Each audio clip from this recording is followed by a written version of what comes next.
सत्संग जी प्यार से कहना जी, धन निरंकार जी। सत्संग जी संसार में रहते हुए हर इंसान चाहता है कि उसका हर दिन एक जैसा सुंदर बीते, हर कार्य समय पर पूरा हो और जीवन में कभी कोई विघ्न न आए।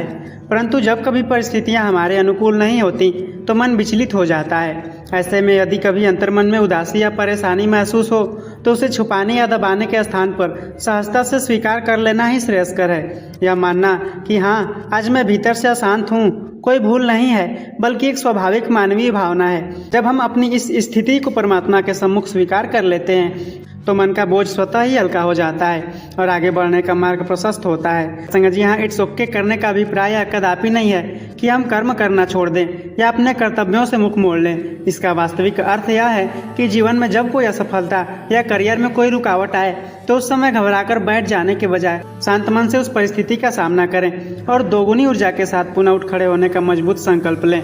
यही एक सच्चे गुरुसिख का सकारात्मक व्यवहार है।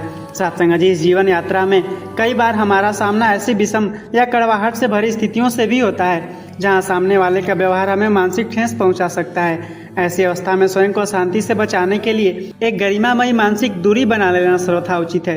परंतु ध्यान रहे, ऐसा करते समय हमारे हृदय में उस जीव के प्रति दुर्भावना या नफरत का लेस मात्र भी अंश न आने पाए। बाहर चाहे कितना भी कोलाहल हो, हमारे भीतर का वो रूहानी सुकून सदैव स्थिर रहना चाहिए। सदगुरु माता सुदीक्षा जी महाराज अपने अनमोल वचनों में हमें यही समझाती हैं कि इस निराकार दातार ने हम में से प्रत्येक रचना को अपने आप में विशेष और पूर्ण बनाया है।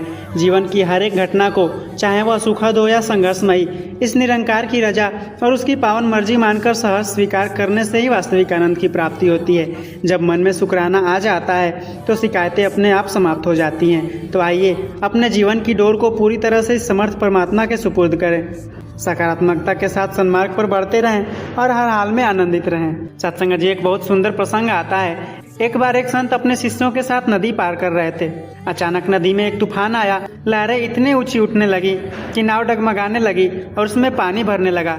सभी शिष्य बुरी तरह घबरा गए और चिल्लाने लगे, गुरुदेव, हम डूबने वाले हैं, कुछ कीजिए। लेकिन उन्होंने देखा कि गुरुदेव शांत भाव से आंखें बंद किए बैठे हैं। एक शिष्य ने हिलाकर पूछा, क्या आपको डर नहीं लग रहा? गुरुदेव ने मुस्कुराकर आंखें खोली और कहा, मन में घबराहट आ रही है, यह सत्य है, मैं इस डर को स्वीकार करता हूँ, लेकिन इस नाव को चलाने वाला निरंकार मुझसे बड़ा है। गुरुदेव ने बिना पैनिक किए शांत मन से पतवार संभाली और शिष्यों के साथ मिलकर नाव को किनारे लगा दिया।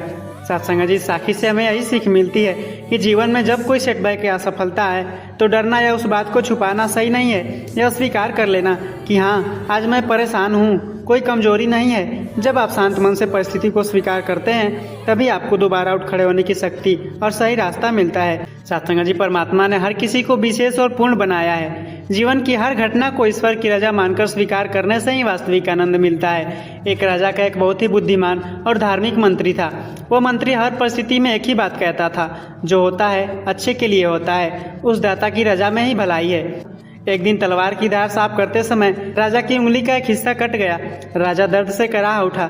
मंत्री ने पास खड़े होकर शांत भाव से कहा, राजन, धीरज रखिए, जो परमात्मा करता है उसमें कोई न कोई भलाई ही छिपी होती है। राजा को बहुत गुस्सा आया।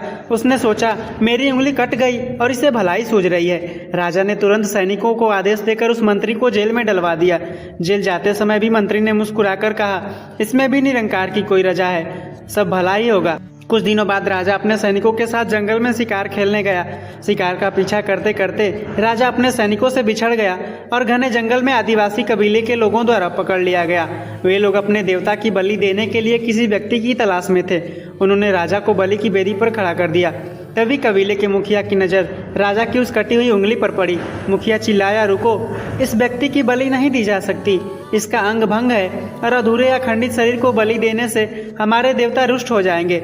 उन्होंने राजा को छोड़ दिया। राजा को तुरंत अपने मंत्री की बात याद आई। वह दौड़कर महल पहुंचा और मंत्री को जेल से रिहा करवाया। राजा ने रोते हुए कहा, तुम्हारी बात सच थी, मेरी उंगली कटी इसलिए आज मेरी जान बची, लेकिन तुम ये बताओ, मेरे तुम्हें जेल भेजने में क्या भलाई थी?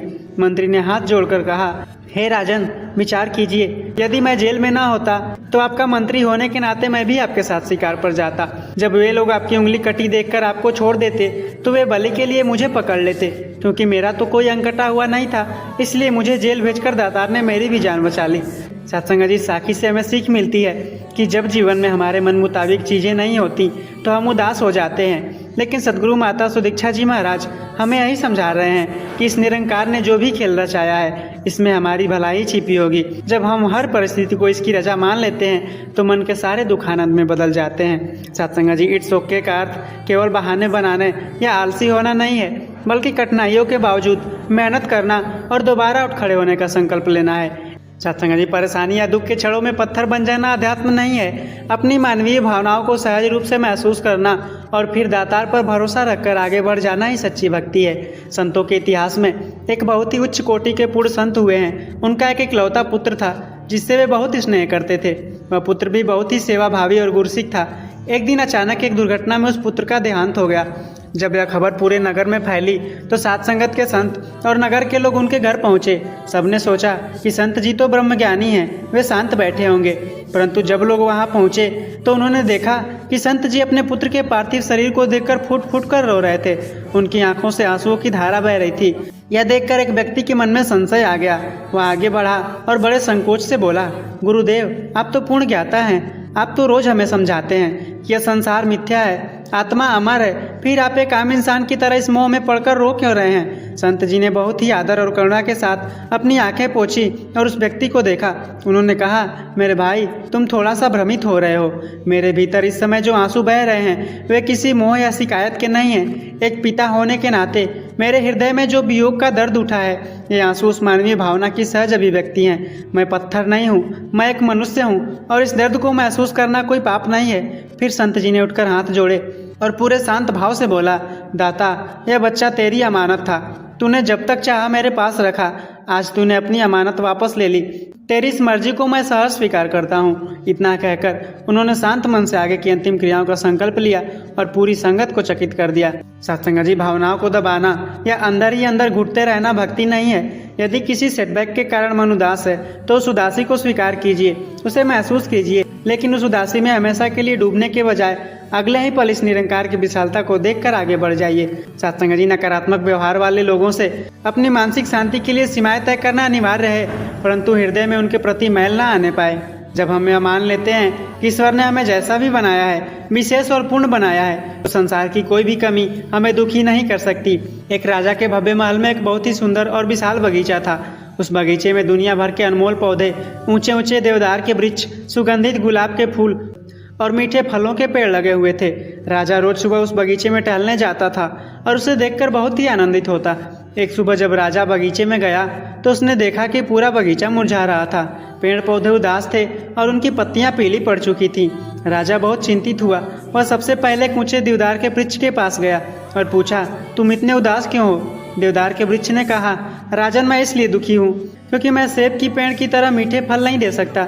मेरा इतना ऊंचा होने का क्या लाभ? राजा आगे बढ़ा और सेब के पेड़ से पूछा। सेब के पेड़ ने रोते हुए कहा, मैं इसलिए मुरझा रहा हूँ क्योंकि मैं गुलाब के फूल की तरह सुंदर सुगंध नहीं फैला सकता। राजा गुलाब के पास पहुंचा तो उसने कहा, मैं अंगूर की बेल की तरह रसीला नहीं हूँ, इसलिए मेरा जीवन व्यर्थ है। राजा पूरे बगीचे में घूमता रहा और हर कोई किसी न किसी तुलना के कारण दुखी था। अंत में राजा की नज़र कोने में खिले एक छोटे से पीले जंगली फूल पर पड़ी, जो ओस की बूंदों के बीच बहुत खुशी से मुस्कुरा रहा था और लहलहा रहा था। राजा ने अचरज से पूछा, जहाँ इस बगीचे के इतने बड़े बड़े और कीमती पेड़ पौधे रो रहे हैं, तुम इस कोने में इतने आनंद में कैसे हो? उस छोटे से फूल ने बड़े आदर से उत्तर दिया कि जब आपने मुझे इस कोने में रोपा था तो मैं समझ गया था कि आप यहाँ कोई देवदार का पेड़, सेब का वृक्ष या गुलाब का पौधा नहीं चाहते थे।